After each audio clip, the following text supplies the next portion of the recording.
ಇವರ ಕಣ್ಣಿನ ದೃಷ್ಟಿ ಶಾಶ್ವತವಾಗಿ ನಾಶವಾಗಿದೆ. ಇಂತಹ ಪರಿಸ್ಥಿತಿಯನ್ನು ಊಹಿಸಿ. ನೀವು ಕಣ್ಣುಗಳಿಂದ ಕಲ್ಲುಗಳನ್ನು ತೆಗೆಯಲು ಪ್ರಯತ್ನಿಸಿದರೆ ನಿಮಗೂ ಈ ಪರಿಸ್ಥಿತಿ ಬರಬಹುದು.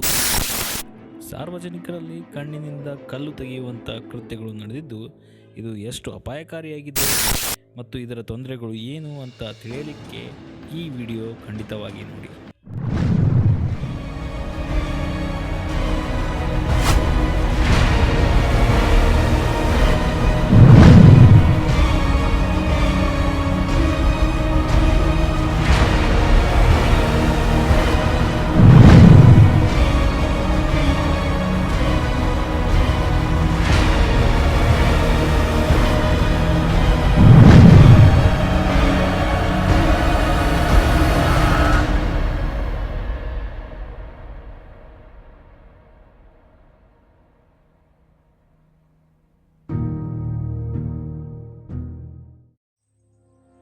ನಿಮಗೆಲ್ಲ ಹಲವು ಬಾರಿ ಕಣ್ಣಿನ ಒಳಗಡೆ ಧೂಳು ಅಥವಾ ಕಸ ಬಿದ್ದಿರುವಂತಹ ಅನುಭವವಾಗಿರುತ್ತದೆ.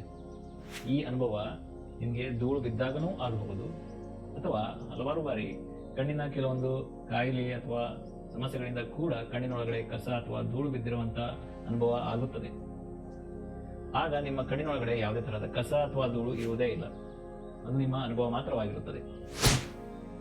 ಇಂತಹ ಒಂದು ಪರಿಸ್ಥಿತಿಯಲ್ಲಿ ಕಲ್ಲು ಅಥವಾ ಕಸ ಕಣ್ಣಿನೊಳಗಡೆ ಇರದೇ ಇದ್ದಾಗಲೂ ಕೂಡ ಸಾರ್ವಜನಿಕರು ನಕಲಿ ವೈದ್ಯರ ಹತ್ತಿರ ಹೋಗಿ ಕಣ್ಣಿನಿಂದ ಹರಳು ತೆಗೆಸುವುದು, ಕಲ್ಲು ತೆಗೆಸುವುದು ಈ ತರಹದ ಒಂದು ಕೃತ್ಯಗಳನ್ನು ಮಾಡುತ್ತಿದ್ದಾರೆ.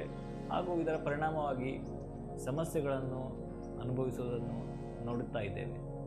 ಈ ವಿಷಯದ ಬಗ್ಗೆ ಆಳವಾಗಿ ತಿಳಿದುಕೊಳ್ಳುವ ಮೊದಲು ಕಣ್ಣಿನ ಮೂಲಭೂತ ರಚನೆಯ ಬಗ್ಗೆ ತಿಳಿದುಕೊಳ್ಳೋಣ. ನಮ್ಮ ಕಣ್ಣಿನ ರಚನೆ ಈ ತರಹ ಚೆಂಡಿನ ಆಕಾರದಲ್ಲಿರುತ್ತದೆ. ಇಲ್ಲಿ ಬಿಳಿ ಭಾಗವನ್ನು ಸ್ಕ್ಲೀರಾ ಅಥವಾ ಬಿಳಿ ಗುಡ್ಡೆ ಎಂದು ಕರೆಯಲಾಗುತ್ತದೆ. ಈ ಬಿಳಿ ಗುಡ್ಡೆಯ ಮೇಲೆ ಅರೆ ಪಾರದರ್ಶಕ ಒಂದು ಪದರು ಇರುತ್ತದೆ, ಅದನ್ನು ಕಂಜಂಕ್ಟಿವಾ ಎಂದು ಕರೆಯಲಾಗುತ್ತದೆ. ಈ ಕಂಜಂಕ್ಟಿವಾ ಎಂಬ ಪದರು ಬಿಳಿ ಗುಡ್ಡೆಯ ಮೇಲೆ ಹಾಗೂ ರೆಪ್ಪೆಯ ಒಳಮೇಲ್ಮೈಯಲ್ಲಿ ಈ ತರಹ ಆವರಿಸಿರುತ್ತದೆ. ಈ ಪಾರದರ್ಶಕ ಆದರೆ ಕಪ್ಪು ಕಾಣಿಸಿಕೊಳ್ಳುವಂತಹ ಭಾಗವನ್ನು ಕರಿಗುಡ್ಡಿ ಅಥವಾ ಕಾರ್ನಿಯಾ ಎಂದು ಕರೆಯಲಾಗುತ್ತದೆ. ಈ ಕಾರ್ನಿಯಾ ನಿಮ್ಮ ದೇಹದಲ್ಲಿ ಅತ್ಯಂತ ಸೂಕ್ಷ್ಮವಾದ ಭಾಗವಾಗಿದೆ.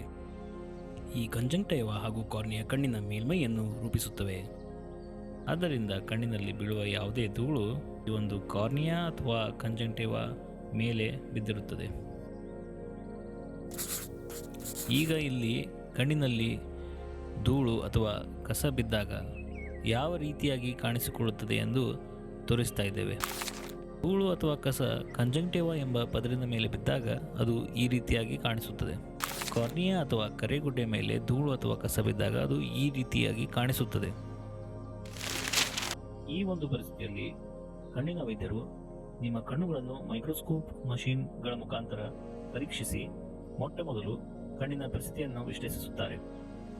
ಕಣ್ಣಿನಲ್ಲಿರುವ ತೊಂದರೆಯು ಧೂಳಿನಿಂದಾಗುತ್ತಿದೆಯೋ ಅಥವಾ ಬೇರೆ ಯಾವುದಾದರೂ ಕಾಯಿಲೆಯಿಂದ ಆಗುತ್ತಿದೆಯೋ ಎಂದು ಖಾತ್ರಿಪಡಿಸಿ ಅದಕ್ಕೆ ತಕ್ಕ ಉಪಚಾರವನ್ನು ನೀಡುತ್ತಾರೆ. ಕಣ್ಣಿನಲ್ಲಿ ನಿಜವಾಗಿಯೂ ಧೂಳು ಇರುವುದು ಕಂಡುಬಂದಲ್ಲಿ ಕಣ್ಣಿನ ವೈದ್ಯರು ಕೆಲವೊಂದು ವಿಶಿಷ್ಟ ವಿಧಾನದಿಂದ ಕಣ್ಣು ಸೋಂಕುಗೀಡಾಗದಂತೆ ಸೂಕ್ಷ್ಮವಾಗಿ ಧೂಳನ್ನು ತೆಗೆದು ಕಣ್ಣಿನ ಔಷಧಿ ಉಪಚಾರವನ್ನು ಮಾಡುತ್ತಾರೆ. ಈ ಎಲ್ಲ ವಿಧಾನಗಳು ಅತ್ಯಂತ ಸುರಕ್ಷಿತ ಹಾಗೂ ದೃಢೀಕರಿತವಾಗಿರುತ್ತವೆ. ಇಷ್ಟೆಲ್ಲ ಮಾಹಿತಿಯನ್ನು ಅರಿತಿರುವಂಥ ನಿಮಗೆ ಈಗ ಕೆಲವೊಂದು ಅಪಾಯಕಾರಿಯಾದಂತಹ ಸೋಂಕುಭರಿತವಾದಂತಹ ಕಣ್ಣಿನಿಂದ ಧೂಳು ಅಥವಾ ಕಲ್ಲು ತೆಗೆಯುವಂತಹ ದೃಶ್ಯಗಳನ್ನು ತೋರಿಸ್ತೀನಿ. ಬನ್ನಿ. ಇಲ್ಲಿ ನೀವು ನೋಡಬಹುದು, ಈ ಮಹಿಳೆ ಹುಲ್ಲಿನ ಕಡ್ಡಿ ಬಳಸಿ ಕಲ್ಲು ತೆಗೆಯುವಂಥ ಕಾರ್ಯವನ್ನು ಮಾಡುತ್ತಿದ್ದಾಳೆ. ಆದರೆ ವಾಸ್ತವದಲ್ಲಿ ಅಂತಹ ದೊಡ್ಡ ಕಲ್ಲುಗಳಿಗೆ ಕಣ್ಣಿನ ಮೇಲ್ಮೈಯಲ್ಲಿ ಜಾಗವೇ ಇಲ್ಲ. ವಾಸ್ತವವಾಗಿ ಅವಳು ಕೈಚಳಕದಿಂದ ಈ ಕಲ್ಲುಗಳನ್ನು ಕೈಯಿಂದ ಹಾಕುತ್ತಿದ್ದಾಳೆ. ಅಯ್ಯೋ ಪಾಪ, ಎಂಥ ಪರಿಸ್ಥಿತಿ ನೋಡಿ.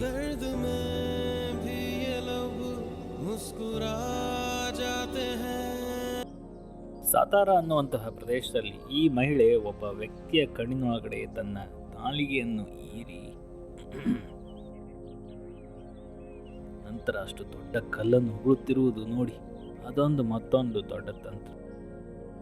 ಇಲ್ಲಿ ನೋಡಿ, ತನ್ನ ತಂದೆಯ ಪ್ರೀತಿ ತನ್ನ ಮಗನ ಮೇಲೆ ಎಷ್ಟಿದೆ ಅಂತ ತನ್ನ ನಾಲಿಗೆಯನ್ನು ಕಣ್ಣಲ್ಲಿ ಹಾಕಿ ತನ್ನ ಮಗನ ಕಣ್ಣನ್ನು ಕ್ಲೀನ್ ಮಾಡ್ತಾ ಇರೋದು.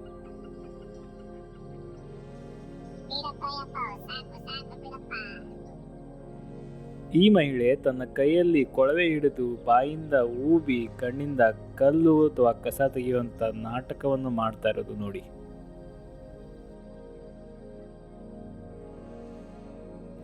ಇಲ್ಲಿ ನೋಡಿ, ಅದೇ ತರವಾಗಿ ತನ್ನ ಕೈಯಲ್ಲಿ ಕೊಳವೆ ಹಿಡಿದು ಬಾಯಿಯಿಂದ ಕಲ್ಲನ್ನು ಜಗ್ಗಿ ತೋರಿಸ್ತಾ ಇರುವಂತ ಒಂದು ಢೋಂಗನ್ನು ಮಾಡ್ತಾ ಇರೋದು ಈ ಮಹಿಳೆ. ತುಂಬಾ ರುಚಿಯಾಗಿದೆ ಈ ಕಲ್ಲು. ಈ ಒಂದು ಅಪಾಯಕಾರಿ ಅಸಂಬದ್ಧ ಕಲ್ಲು ತೆಗೆಯುವಂತ ಕೃತ್ಯ ಭಾರತದಲ್ಲಿ ಮಾತ್ರ ನಡೆದಿಲ್ಲ. ಪಾಕಿಸ್ತಾನದಲ್ಲಿ ಈ ಒಬ್ಬ ವ್ಯಕ್ತಿ ಹಳ್ಳಿಯನ್ನು ತೆಗೆದುಕೊಂಡು ತನ್ನ ಬಾಯಲ್ಲಿ ಇಟ್ಟು ಒದ್ದೆ ಮಾಡಿ ನಂತರ ತೆಗೆದು ಅದನ್ನು ಆ ವ್ಯಕ್ತಿಯ ಕಣ್ಣಿನಲ್ಲಿ ಇಟ್ಟು ಅದನ್ನು ಸ್ವಚ್ಛ ಮಾಡ್ತಾ ಇರೋದು ಮತ್ತು ಕಸವನ್ನು ತೆಗೆಯುತ್ತಾ ಇರೋದನ್ನು ನೋಡಿ.